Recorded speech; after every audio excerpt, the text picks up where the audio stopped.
All right, hey everybody, this is Jared. I want to try to give you a quick tour, walkthrough demonstration of my homemade DIY home gym squat rack setup.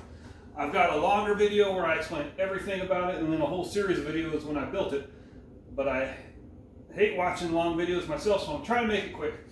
Okay, a lot of things I did were specific to my family, my space. I have a 4-year-old and a 6-year-old, so I wanted these as much out of the way as possible. 45s are here, which when you are set up, you got to kind of basically get them out before you put the bar up, and I'll show you what I mean. So I got my bench here.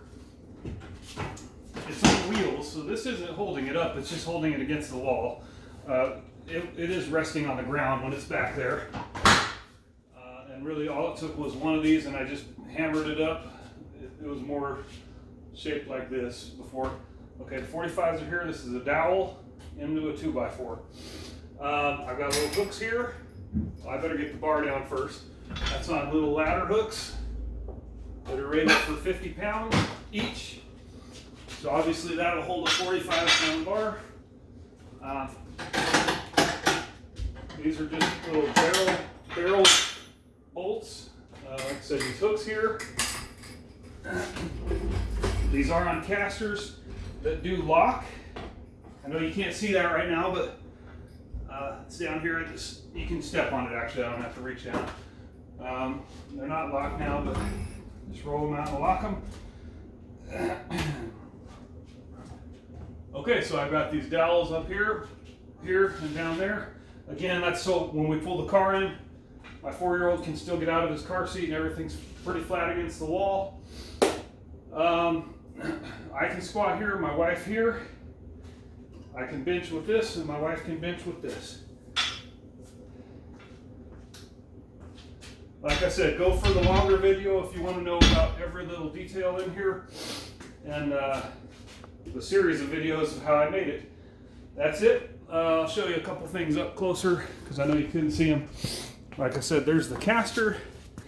I can't fit my toe. There we go.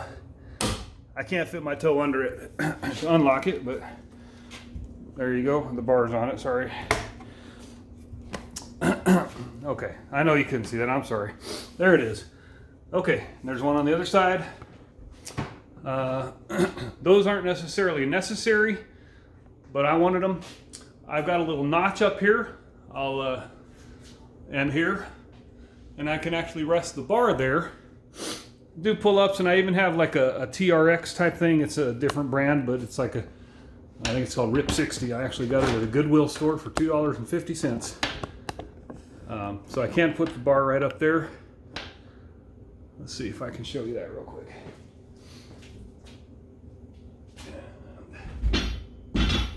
And I can do a pull-up.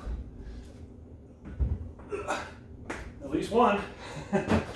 Okay, that's it. I'll try to keep it short. Like I said, you can watch the other video for all the other details and the series of videos if you want to make your one yourself. Like I said though, if you do have the bar here to squat, you got to duck under it to get the 45s. Again, that's just my space. I didn't want to put them over here because again, I don't want my 4-year-old messing with them. When they're up there, he can't even get to them. In fact, that bench was rusting over them. Not that that would keep him out, but they just don't mess on that side of the car when the car's in. They can't get there. All right, thanks for watching. Like and subscribe, and good luck if you want to make your own.